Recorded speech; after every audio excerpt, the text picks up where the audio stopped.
एक बात समझ लो, श्री रघुनाथ जी की इतनी कृपा है, गुरुदेव भगवान की इतनी कृपा है, हम जितना पहन नहीं सकते उससे ज़्यादा हमको कपड़ा मिलता है, हम जितना खा नहीं सकते उससे ज़्यादा भोजन मिलता है, और कोई काम रुका हुआ नहीं है, सब काम चल रहे हैं। अपनी सामर्थ्य है ये केवल सर्व समर्थ सद्गुरु भगवान और उनके ही स्वरूप श्री ठाकुर जी की कृपा है, गुरु गोविंद की कृपा है। वे ही संचालित कर रहे हैं जीवन को। हमने परीक्षण करके देखा है, दूसरे पर नहीं, स्वयं पर। हम एक वस्त्र पहने हुए थे अपने शरीर पर, और साथ वाले लोग सोचते हैं कि अब हमारे बिना इनका काम नहीं चलेगा, लेकिन किसी एक व्यक्ति को हमने साथ नहीं लिया। भयंकर गर्मी का समय था, जून का महीना था, न जूता न चप्पल न 1 रुपया, न दूसरी लंगोटी न दूसरा गमछा, एक तौलिया कमर में लपेटे जैसे थे वैसे ही हम सब छोड़ के चल पड़े वृंदावन से। सनक है, मन की सनक हो गई, अब एकदम पागल होकर के अवधूत होके भजन करेंगे। और हम पैदल पैदल जा रहे थे। आप विचार कर सकते हैं कि दिन में 10-11 बजे सड़क कितनी गर्म होती है जून के महीना में, और बिना जूता चप्पल के आराम से चल। क्यों? अब हमें पता लग गया चप्पल तो है नहीं, तो दौड़ेंगे कितना, पैर जले तो जले, आराम से उसी को ठंडी सड़क मान के चल रहे थे। तब तक एक सज्जन मिल गए हमको, उन्होंने गाड़ी खड़ी की, प्रणाम किया। बोले आप ऐसे उघारे पुघारे, शरीर पर कपड़ा नहीं, कहाँ जा रहे हैं?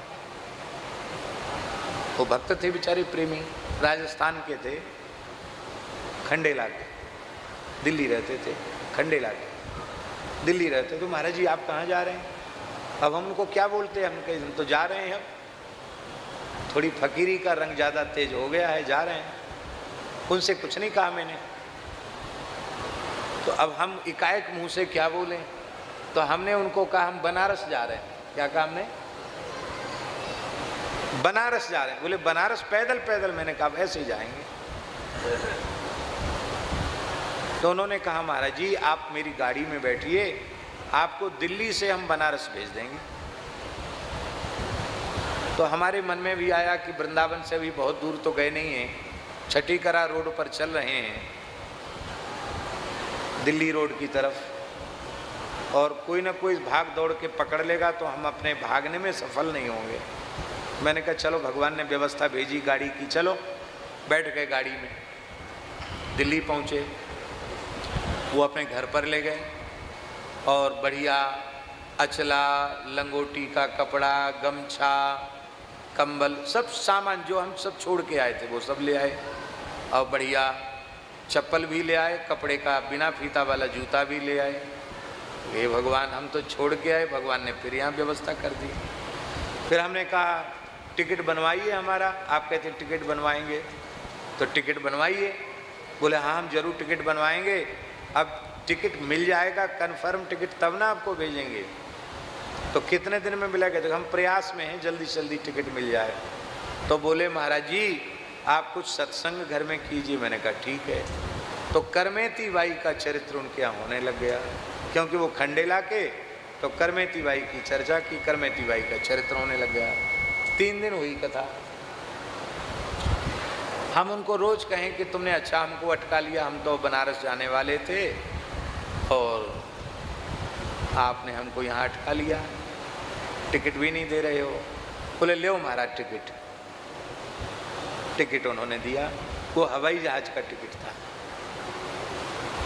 बोले आपको शंकर जी के पास तो जाना है ना, विश्वनाथ नहीं तो अमरनाथ चलो। तो दिल्ली से श्रीनगर का हवाई जहाज का टिकट था। अरे मैंने कहा हमको अमरनाथ नहीं जाना। अरे बोले महाराज जी आपके नाम से 120 लोग तैयार हो गए अमरनाथ जाने के लिए, पूरा दल बन गया है, पूरा यात्रा का पैकेज तैयार हो गया है, और अमुक अमुक को हमने और बुला लिया है, आप तो चलिए। उसके पहले हम कभी हवाई जहाज में भी नहीं बैठे थे। तो हमने सोचा हम तो सब छोड़ के पैदल चले, पर ठाकुर जी हवाई जहाज की यात्रा करवा रहे हैं, चलो इस बहाने श्रीनगर हो आएंगे, अमरनाथ जी का दर्शन कराएंगे। तो हमने खूब अनुभव कर लिया कि सच्ची बात है, हमें किसी की जरूरत नहीं, न किसी भक्त की, न किसी शिष्य की, न किसी चेले की, न किसी सेवक की, किसी की जरूरत नहीं। क्यों?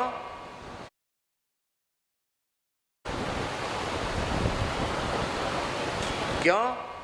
क्योंकि श्री गुरु गोविंद की अपार कृपा, जिस कृपा के हम पात्र नहीं हैं, वह कृपा श्री गुरु गोविंद की निरंतर बरस रही है, बनी हुई नहीं है, बरस रही है।